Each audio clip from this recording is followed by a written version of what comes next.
வாகனவியல் தமிழ். வணக்கம் ஃப்ரெண்ட்ஸ், நான் கோபிநாத். இது வாகனவியல் தமிழ் மெக்கானிக்கல் யூடியூப் சேனல். இந்த வீடியோவில் நம்ம என்ன பார்க்க போகிறோம்னா, எத்தனால் பற்றி தான் ஃபுல் டீட்டெயில்ஸாக பார்க்க போகிறோம். அதாவது இப்போ லேட்டஸ்ட்டாக பார்த்தீங்கன்னா பெட்ரோல் பங்க் உரிமையாளர்கள்லாம் சொல்லியிருக்காங்க, நாங்கள் வந்து பெட்ரோலில் வந்து 10% எத்தனால் கலந்து தான் அந்த விற்பனை பண்ணுறோம். அது மாதிரி பண்ணும்போது பெட்ரோல் டேங்க்கில் எந்த விதமான காரணத்தை கொண்டு தண்ணி போகாமல் பார்த்துங்க. அப்படி தண்ணி போச்சுன்னா கண்டிப்பாக வண்டிக்கு வந்து பாதிப்படையும். அதை மாதிரி பாதிக்கப்பட்டால் பெட்ரோல் பங்க் உரிமையாளர்கள் அதுக்கு பொறுப்பாக மாட்டான்னு சொல்லிட்டு நியூஸில் வந்து விளக்கம் கொடுத்துருக்காங்க. இந்த எத்தனால்னா என்ன, இது எதுக்காக பெட்ரோலோட மிக்ஸ் பண்ணுறாங்க, இந்த பெட்ரோலோட மிக்ஸ் பண்ணுறதால நல்லதா கெட்டதா, இதை பற்றி அந்த வீடியோவில் தெளிவாக பார்க்க போகிறோம். முக்கியமாக இந்த எத்தனால் மிக்ஸ் பண்ண பெட்ரோலை போட்டு வண்டி ஓட்டுறதுனால மைலேஜ் வருமா வராதா, இது வந்து இன்ஜினுக்கு நல்லதா கெட்டதா, இதை பற்றி தான் பார்க்க போகிறோம். ஓகே ஃப்ரெண்ட்ஸ், வீடியோக்குள்ள போகலாம். முதல்ல நம்ம எத்தனால்னா என்ன, அது எப்படி தயாரிக்கிறாங்கன்னு சொல்லிட்டு பார்ப்போம். எத்தனாலோட பயன்பாடு வந்து பார்த்தீங்கன்னா நம்ம இப்போ இன்னைக்கு கண்டுபிடிச்சது கிடையாது. அதெல்லாம் வந்து பார்த்தீங்கன்னா 5000 வருஷத்துக்கு முன்னாடியே கிட்டத்தட்ட எகிப்து நகரம் இருக்கும்போதும் சரி, பண்டைய சீனர்கள் காலத்திலே வந்து கண்டுபிடிச்சிட்டாங்க. அதெல்லாம் எத்தனால் வந்து பார்த்தீங்கன்னா நிறைய விதமாக தயாரிக்கிறாங்க. அதாவது கரும்புலேருந்து எடுக்கிறாங்க, மக்காச்சோளத்துலேருந்து எடுக்கிறாங்க, உருளைக்கிழங்குலேருந்து எடுக்கிறாங்க. இந்த மாதிரி நிறைய விதமான எத்தனால் வந்து தயாரிக்கிறாங்க. ஆரம்ப காலத்தில் வந்து எத்தனால் எதுக்காக பயன்படுத்தினா பார்த்தீங்கன்னா, அதை வந்து ஒரு போதைப் பொருளை தான் பயன்படுத்தினாங்க. அதாவது ஆல்கஹால் மாதிரி அதை ஒரு போதைப் பொருளை தான் பயன்படுத்தினாங்க. அதுக்கப்புறம் பார்த்தீங்கன்னா மருத்துவத்துறையில் நிறைய எத்தனாலோட பயன்பாடு நிறைய இருக்குது. சானிடைசர் மாதிரி நிறைய கிருமிநாசினியாக பயன்படுத்துகிறாங்க. அமெரிக்கா போன்ற நாடுகளில் பார்த்தீங்கன்னா மக்காச்சோளத்துலேருந்து எத்தனால் வந்து எடுக்கிறாங்க. பிரேசிலில் பார்த்தீங்கன்னா கரும்புலேருந்து எத்தனால் எடுக்கிறாங்க. அமெரிக்காலையும் பிரேசில்லையும் வந்து உலகத்திலே வந்து அவங்க தான் முதலிடத்தில் இருக்காங்க எத்தனால் தயாரிக்கிறதுல. அவங்க அதே மாதிரி மாற்று எரிபொருளாக பெட்ரோல் கூட கலந்தும் தனிப்பட்ட முறையில் எத்தனால் மட்டுமே வந்து எரிபொருளாகவும் பயன்படுத்த ஆரம்பிச்சிட்டாங்க. அமெரிக்காவில் பார்த்தீங்கன்னா கிட்டத்தட்ட 15% 85% வரைக்கும் எத்தனால் வந்து பயன்படுத்துகிறாங்க. E85 சொல்லுவாங்க. அந்த மாதிரி பெட்ரோல் வந்து 85% எத்தனாலும் 15% பெட்ரோலும் கலந்து அமெரிக்காவில் பயன்படுத்த ஆரம்பிச்சிட்டாங்க.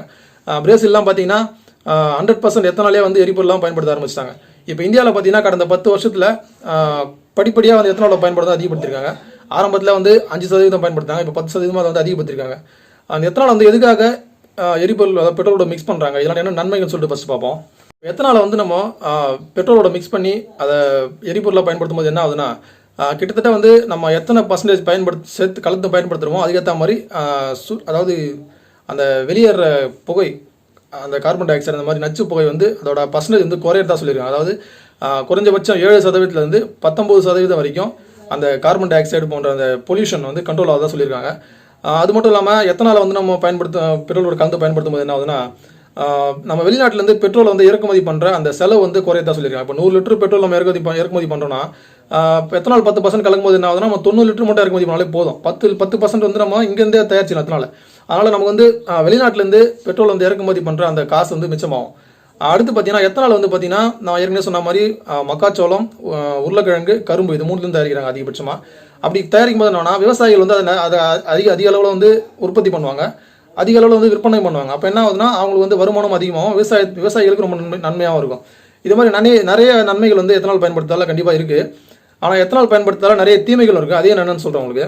பார்த்தீங்கன்னா நார்மலாக ஒரு பெட்ரோல் டீசலோட கம்பேர் பண்ணும்போது எத்தனாலோட எரித்திறன் வந்து ரொம்ப கம்மி. அதாவது பெட்ரோலோட 3 மடங்கு எத்தனாலோட எரித்திறன் வந்து ரொம்ப கம்மியாக தான் இருக்குது.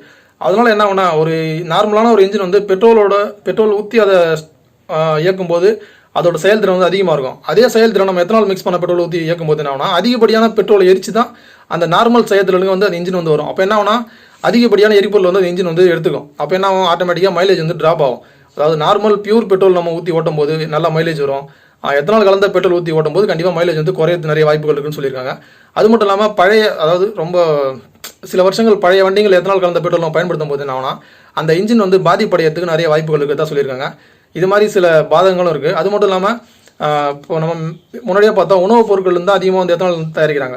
அப்படி தயாரிக்கும் போது என்ன ஆகுனா, அதிகப்படியான விளைவிக்கக்கூடிய அந்த கரும்பு, மக்காச்சோளம், அந்த உருளைக்கிழங்கு மாதிரியான பொருட்கள்லாம் வந்து எத்தனால் ஃபேக்டரிக்கு போயிடுச்சுன்னா நம்ம இங்கே உணவாக பயன்படுத்துகிற மக்களுக்கு வந்து கிடைக்காம போயிடும். அதனால் அந்த மாதிரி ஒரு சில பாதகங்களும் இருக்குது. இதுதான் வந்து பார்த்திங்கன்னா எத்தனாலோட தீமைகள்னு சொல்லலாம்.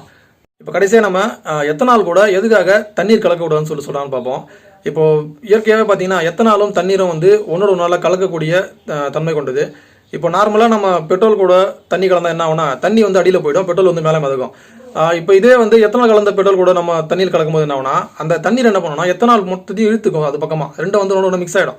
அப்போ என்ன ஆகுனா, 1 லிட்டர் பெட்ரோலில் 10% ஆல்ரெடி எத்தனால் இருக்குது. அதாவது 100 ml வந்து எத்தனால் இருக்குது. நம்ம அது கூட ஒரு 50 ml தண்ணி தெரியாமல் கலந்துச்சுன்னா என்ன ஆகுனா, அந்த 100 ml எத்தனாலையும் தண்ணி இழுத்துக்கும். அப்போ என்ன ஆகுனா, தண்ணி வந்து 150 ml மாறிடும், பெட்ரோல் வந்து ஒரு 800 ml குறைஞ்சிரும். அப்போ என்ன ஆகும், அந்த 150 ml தண்ணியும் வந்து அடியில் போய் நின்றோம், வண்டியில் வந்து கார்பரேட்டில் அடைப்பு ஏற்படும், ஸ்டார்டிங் ட்ரபிள் வரும், இந்த மாதிரி நிறைய பிரச்சனைகள் வரும். நம்ம 50 ml தண்ணி ஊற்றினாலும் சரி அந்த 10% எத்தனாலையும் தண்ணியாக மாற்றிடும். அது அப்படி மாற்றும் போது தண்ணியோட அளவு அதிகமாகிடும், பெட்ரோலோட அளவு கம்மியாகிடும், வண்டியில் நிறைய பிரச்சனைகள் வரும். இதுதான் வந்து தண்ணி எதுக்காக எத்தனால் கூட கலக்கலாம்னு சொல்கிறதுக்கான காரணம் அது. நம்ம இந்த வீடியோவில் வந்து எத்தனால் பற்றி நம்ம முழுசாக தெளிவாக பார்த்துருப்போம்னு நினைக்கிறேன். நான் தெரிஞ்சுக்கிட்ட விஷயங்கள் தான் உங்கள்கிட்ட ஷேர் பண்ணியிருக்கேன். ஓகே ஃப்ரெண்ட்ஸ், வீடியோ பிடிச்சிருந்தா லைக் பண்ணுங்கள். வீடியோ சந்தேகம் குறைகள் தான் கமெண்ட்டில் சொல்லுங்கள். நம்ம சேனல் கொஞ்சம் சப்ஸ்கிரைப் பண்ணுங்கள். Thank you friends.